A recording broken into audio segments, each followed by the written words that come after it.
Human rights for all! Stop the intervention! Human rights for all! Stop the intervention! Human rights for all!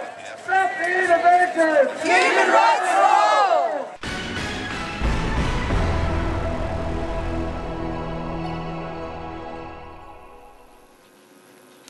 Protest against the federal government's intervention into Northern Territory Indigenous communities set to continue across the country.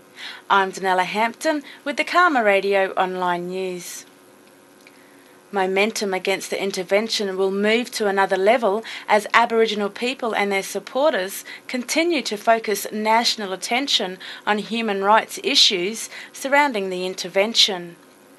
Local coordinator Alice Springs town camper Barb Shaw has told Karma Radio ongoing protests, which will be held monthly at Centrelink offices around the country, will continue to draw attention to the injustice of welfare quarantining. I've been talking to all the working groups around the country, and we've set up a network where we communicate with one another on and off all day, every day. So they're going to be doing the same as what we're doing here, and also questioning people that aren't affected by the intervention but their views on it as well. After I finish in Sydney with the Insight show, I then fly to Canberra to join the Indigenous Peoples Organisation to meet and discuss the issues on the United Nations Declaration for Rights of Indigenous Peoples.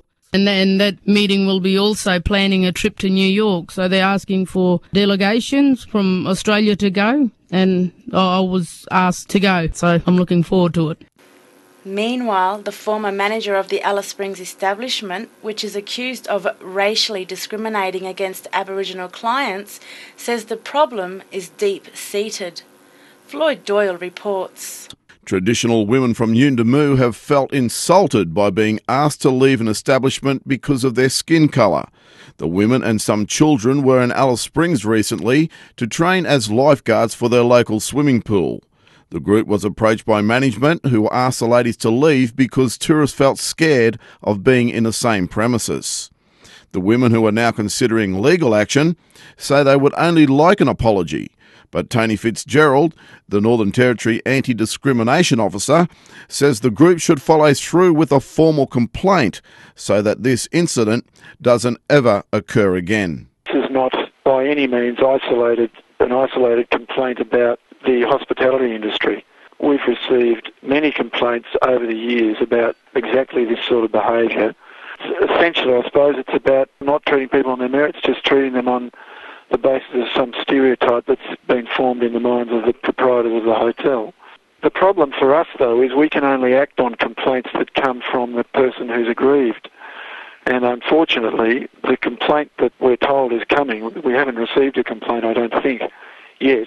I know that the Aboriginal people are training to be lifesavers, but it came from the non-Aboriginal lifesavers, and we can't take that sort of representative complaint. We've got to have it from the person aggrieved.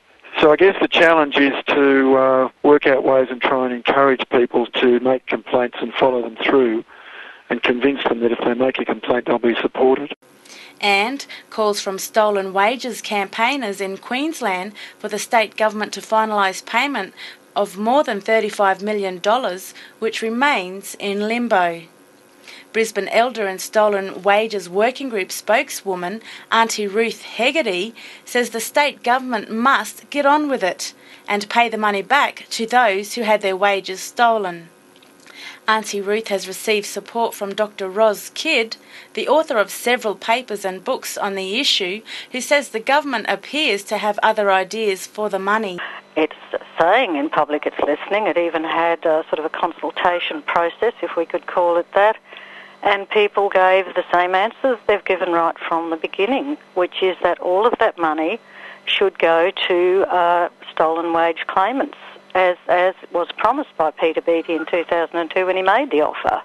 Now, unfortunately, the government has got it into its mind that perhaps it could be used in other ways, and one of the most amazing suggestions was perhaps to set up a trust fund. Now, the whole problem with stolen wages is the mismanagement of trust funds over decades by government, so I'm not quite sure who came up with that idea. I'm Danella Hampton with the Karma Radio Online News.